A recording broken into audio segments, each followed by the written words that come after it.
What's going on YouTube? This is Clay with Clay's AC and Auto Repair and Clay Motion here in Grand Rapids, Michigan, and you're watching the Clay Way. If this video is helpful, please consider subscribing, clicking the notifications, sharing my videos, and give me them sweet old thumbs up. If you've got a question for me, you can hit me up on Clay's AC and Auto Repair on Facebook Messenger. I certainly try to answer them for all of my subscribers when I can. Watch the end of this video because I'm going to give you some useful information if this trick I show you doesn't work. So closer towards the end there. Remember, if anyone else can do it, I promise you, you can do it too. So right behind me, right here, is a 2006 Chevy Equinox, Pontiac Torrent, Saturn View. They're all about the same, and if you own an Impala, say from 1998, Chevy Malibu from 1998 and on, or anything that's prior to 2011, let's say, maybe 2010, they started doing like the keys that are laser cut. You've probably experienced an ignition problem where you would put your key in there and it was real hard and you had to turn it really hard to get that thing to turn, and it almost broke on you. I'm going to show you something that you can do. It's going to cost you about $30, and you should be able to rectify the problem. Really super simple. Maybe take up an hour, hour and a half of your time, but only cost you $30, and you don't have to do anything but drive.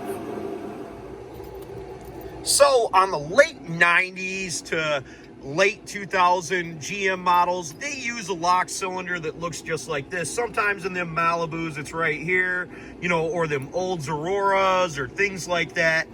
And you go to stick this key in here, and it's like it won't do anything. And then when it does finally turn, it's really hard, and it's probably getting worse over time.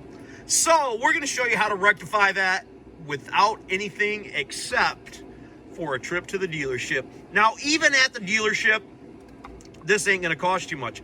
You're gonna grab the title of your car, your driver's license. Whoever's name is on the title is who has to go down to the dealership, and for $30, they'll give you 2 brand new keys. I know what you were thinking. You're probably thinking this lock cylinder is bad, and if you look at this key, oh, that thing is worn out. That shouldn't work. And what would happen if we went down and duplicated this at the hardware store? Well, we'd get exactly what we took them, the same exact key, and it would still look like garbage. So if we take these 2 keys and we put them side by side, we can actually see that this key is worn down really bad. It's not got nowhere near as sharp of edges as the other key. This key is cut from the VIN, and that's part of the reason it cost you $30. At the dealership, these keys are about $7 a piece. That's the unprogrammed type. The other programmed type costs you about another $10 if it's, you know, necessary for it to be programmed. And they do that while you're waiting. We didn't even get an appointment, and we went in and we got these keys, and in 20 minutes we were out of there. They pulled the key code off of the VIN, and voila. Now I'm going to show you how this new key works over this old key. Now, just so you guys, I know you can't feel it the same way I can here, but if you stick this key in there, I'm going to stick it in there, and just barely put it in there, and it turns. I mean, easy as pie. There's nothing to it.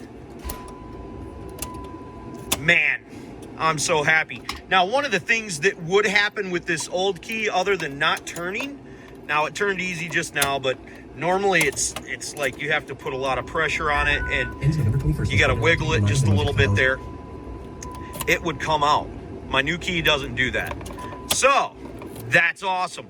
Now, another thing that I want to say to you guys at home that may be having trouble with these lock cylinders right here, all you got to do is wiggle the key, and sometimes I take my finger and I'll just pull it back, and you can't really describe it too easily on the video, but if we just pull it back a hair as we wiggle it, we're going to be able to get them little cylinders inside there to move up and down.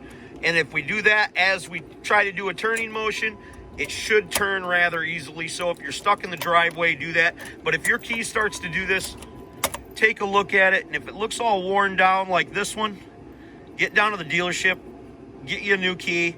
You'll save yourself a lot of headache, because these are not easy to change, and you can't generally remove this lock cylinder unless you're able to turn this key no matter what you're working on. It doesn't even matter if it's forward. Most of the time you cannot remove the lock cylinder from the steering column or out of the dash without being able to turn the key. So getting a new key from the dealership is 100% the best way to go. Try that first, and at the very least you might be out an extra $20 or $30, because I ended up buying 2 keys and it cost me 30 bucks, but you're going to save some time and save some money. Well, I hope that helped you guys out and saved you a couple dollars, and you're able to get your car fixed and get on down the road. I want you guys to know that I greatly appreciate you.